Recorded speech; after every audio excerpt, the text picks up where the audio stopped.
Can a non-top tier doctorate program get you into a job, a career within the academic game, within research that is top tier? So can you go from international program of basket weaving and end a job at Stanford or Princeton? And I used to think years ago, that, yeah, absolutely you could. If you set things up and you did everything right, you were doing, so usually what these programs look for, these very top programs look for, are you changing the world, right? Like that's ultimately what they're really looking for, is are you thinking big enough that you're changing the world, and is your output sufficiently high, right? And sufficient, all of these things, it's all kind of willy-nilly. Like there's no answer for any of this kind of stuff in terms of what it looks like, but it has to be very, very high in the market, right? So you're probably producing or outproducing in terms of paper publications more than what everybody else is doing. But at the same time, the questions that you're asking are pretty profound and pretty interesting. And I used to think that, yeah, you know what, if you did that and you had the right connections and, people sort of gave you the nod, right? Everything was all lined up and you did everything that was right, that you would eventually get that nod, right? And you would get that job that is that one rare case. And I used to point out that there was this rare case, right? But I no longer really think like that anymore. I've been in the profession a lot longer, and I just have a lot more experience at this moment.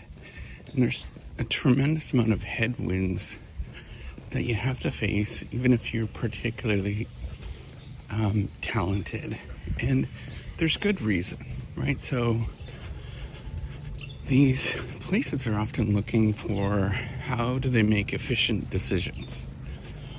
And they're looking at how do I get the biggest bang for my buck based on what I'm actually doing, right? So can I make an investment in a resource that's going to be millions and millions of dollars in terms of spent money that will make us look really good?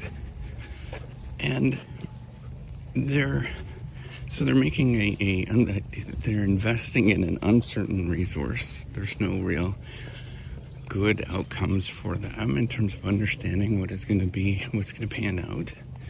And then the other thing is that there's a reason why there is this sort of hierarchy that happens within the market, right? This hierarchy is pretty good at sorting, right? Like it's pretty well efficient machine on aggregate that it's going to sort and identify people that should float to the top and others that shouldn't. And usually that happens at PhD program levels.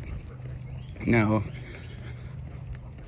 I say usually because that sorting mechanism often may not work really well if a candidate, for example, comes from different countries, different geographic regions. They may have family constraints, for example, that prevents them from moving and having mobility. And there's all sorts of other different reasons that make it a inefficient market. So, for example, maybe they don't have money and resources to study for tests right, to get into certain programs, because most of these programs require standardized tests, and it's very difficult to get in for them because they don't have the resources and they just didn't spend enough time studying for it. There's all these examples like this that there's all these ways that there could be an inefficient market, but the problem is that most people that make decisions believe it's an efficient market, and they believe that it actually does a very good job of sorting. And what you'll notice is that there's strong forces at play where people believe in the sort of efficiency of this market. And it really just, and it's not necessarily that, I don't believe in it, right? It's not one person that doesn't believe in it. It's the fact that there are many people that believe in the efficiency of this and make it very challenging and a lot of headwinds for anybody that is trying to, move up and go in a career and move up into different positions. Now, the other thing that ends up happening is that there's a lot of reinforcement processes that happen, very strong reinforcement processes. So, for example, if you do get into a place that is lower tiered, you're going to work on problems that are maybe not necessarily as attractive to other people because you're doing something that, maybe is old science, or, another thing that happens is that you just simply don't have the resources because, a lot of players in the market, so corporate donors and things like that, look at the market and they say, who am I going to give money to and make sure that my money is divvied up in an efficient way? I'm going to give it to the best. And what happens is that the market becomes extraordinarily tippy with these resources and that they all sort of flood to the top. And this is really well known. It's kind of like old science, obvious stuff, but it's not stuff that people recognize. There's a lot of headwinds. There's a little bit of research now emerging, actually a lot of bit of research at this moment, in all of these flaws in science in terms of the way that we, people think. But, even with these published studies, it's actually pretty good science that show this. And it's been going for many, many years that people have studied the inefficiencies of these markets, of these scientific markets, that even with this stuff, people look at it and they discount those studies. And they believe that it's an efficient market. Or maybe they believe it and they think that, those are just for their case, not for my case. And so there's all of these headwinds that happen that even when we know all of these flaws exist, that it's not going to identify assets very well. And identify assets, the market doesn't identify assets so that the best will rise to the top.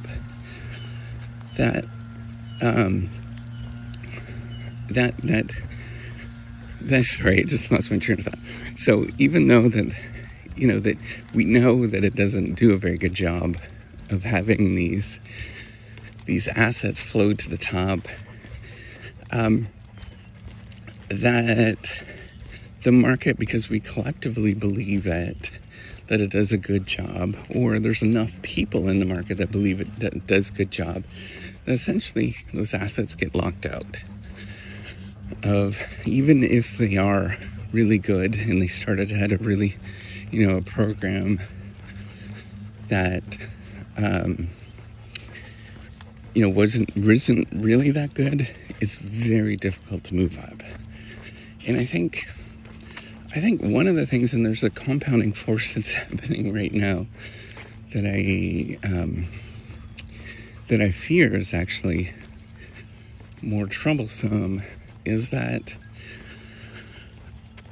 there's a real focus on credibility and validity at this moment in the scientific game. And so what this does is this skepticism makes it difficult for people from unknown programs to move up, because it reinforces this sort of stereotypes even more. It makes it much more stronger that only the best go to the top, and so they're the only ones that are credible, and everybody else should be discounted, and every other study should be discounted. As I've been in this career so long, I've just begun to realize that it's very difficult to change these forces. Extraordinarily difficult to change these forces, and I am much more adept to suggest to people that you have to play those forces, right? So,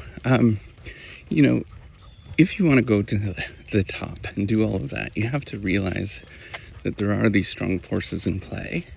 And so you have to actually get the top, you have to get those top scores. You have to get into the top school. You have to do all of those kind of things because the market is just too strong. And it's reinforced so much. The other thing that you'll realize is that on the other side of the market, with the supply side, with candidates, for example, they select into that. And that's actually a really, really strong force. They believe where they actually sit as a quality of a candidate, and they never choose to go to different programs. And so there's not a lot of variance that happens across the sort of selection process. So what am I saying with all of this, right? There's lots of big words and lots of complicated things. Is that I strongly don't believe that it's easy to move up in rankings or move around to go from a lower tiered school PhD program and then work your way up into higher tiered institutions. And even in the long run, I think that there's too much headway. I used to think, it's a long run game. You just, if you do a good enough job, you do that repeatedly, that you can work your way up, right? And you just go, maybe not in your first job, but over time, you sort of work your way up, you do a good job, you will get to where you want to go to. I no longer believe that anymore. Instead, as I was pointing out, you play the game is one aspect of it. But there is another aspect that I think is incredibly important that none of this logic really thinks about. And this logic is to think about that we are human beings. And if you're human beings, you do things that are human. In that realizing that you yourself or somebody else, whoever is thinking about this, is a complicated thing. And that you make your world that is around you. And so you frame things as either, win-loss, that this is a game, or you simply say, I'm doing the best that I possibly can given the resources that I actually have. And sometimes that's not the best. That's not going to be the top. And so it's thinking about how do you reframe your situation to the best of your ability.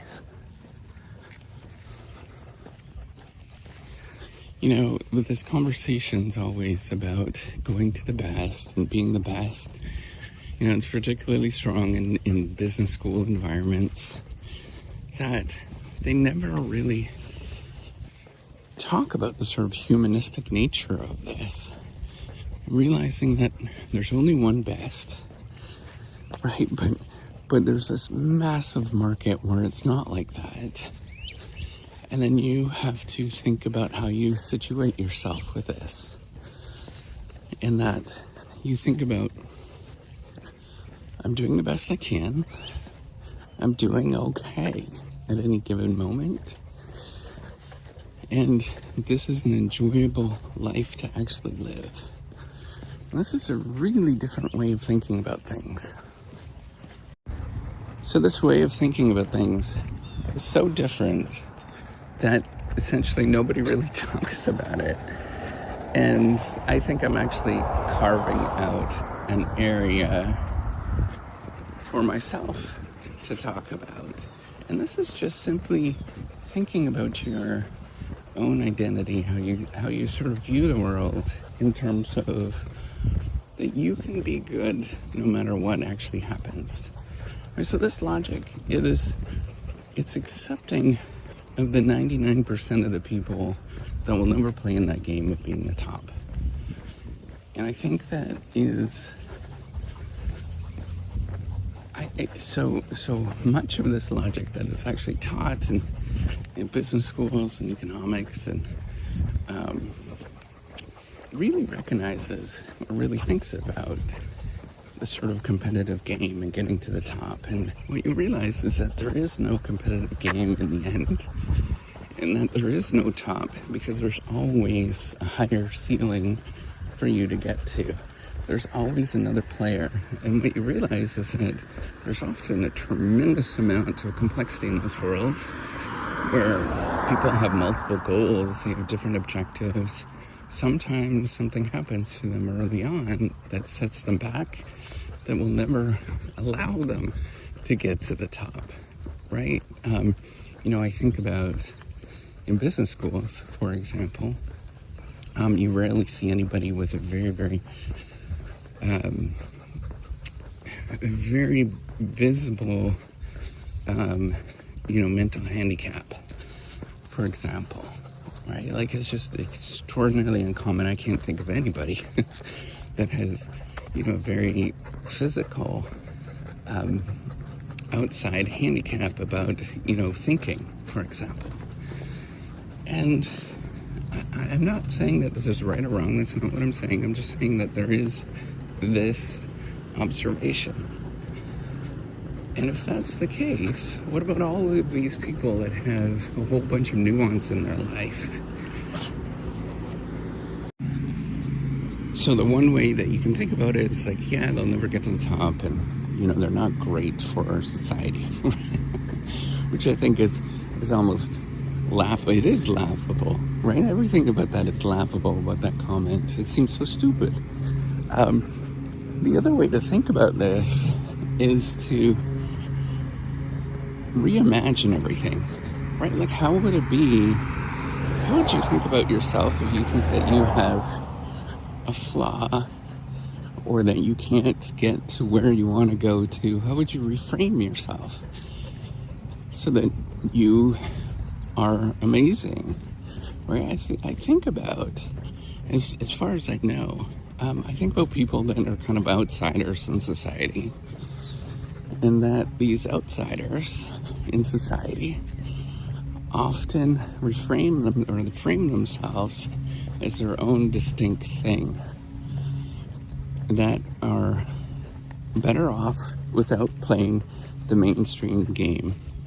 And I truly think that this is the important part, is that you are not playing that game. We are not in a single efficiency game. We're always playing all of these. We're playing our own thing, and we're crafting our own story. And that story is incredible.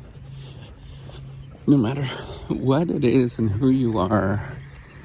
And the more that you stress this and you think about, wait a minute, why am I actually thinking about the competitive dynamics here?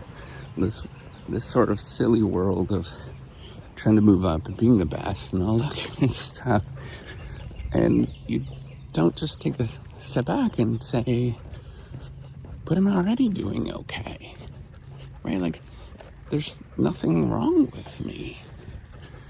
There is all of these amazing things that are going for me, and yet I'm overlooking them because of these stupid criteria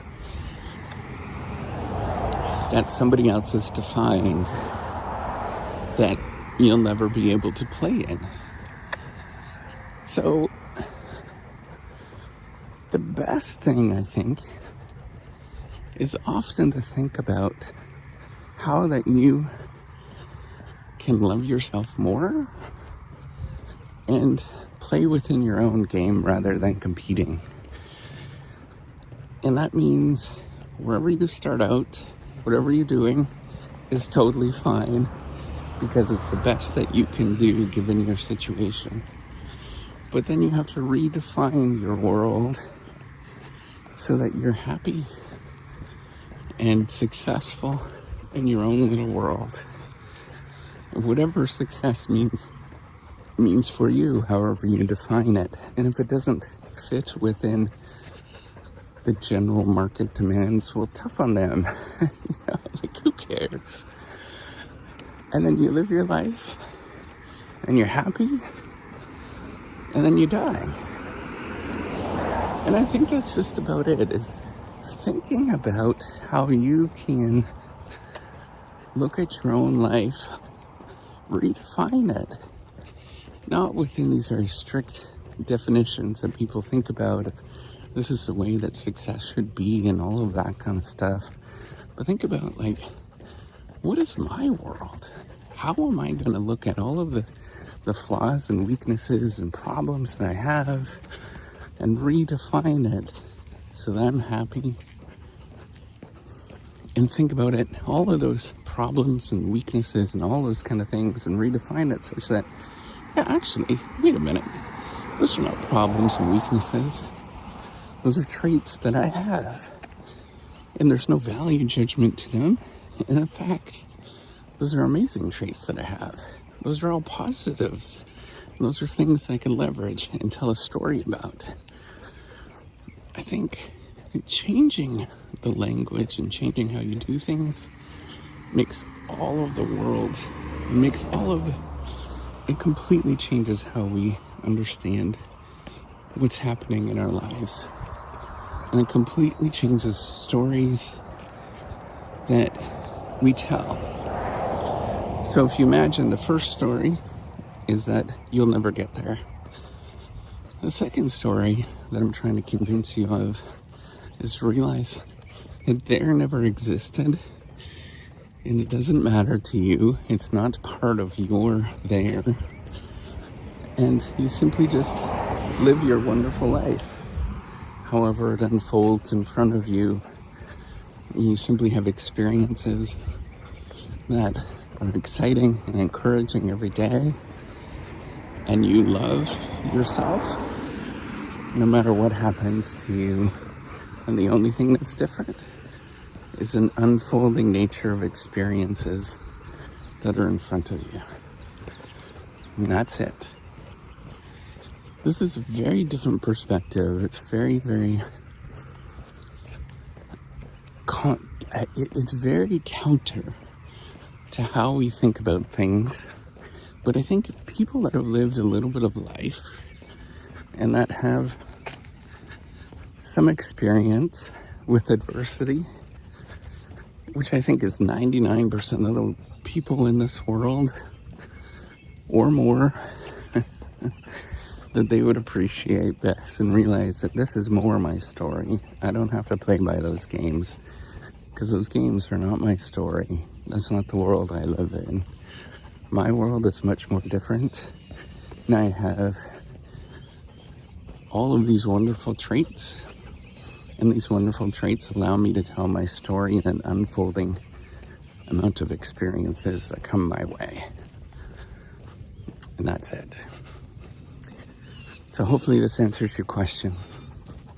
Are you going to be able to move up from a low-tiered school to high-tiered school? And the answer is I don't think that's likely given the circumstances. But that doesn't mean that you can't redefine your world and love who you are at any given moment. But realize that your world is just as important as anybody else's world. And you're serving a purpose for you and everybody else. And that purpose can only be identified by you and your circumstances. All right. Take care. And have a wonderful day.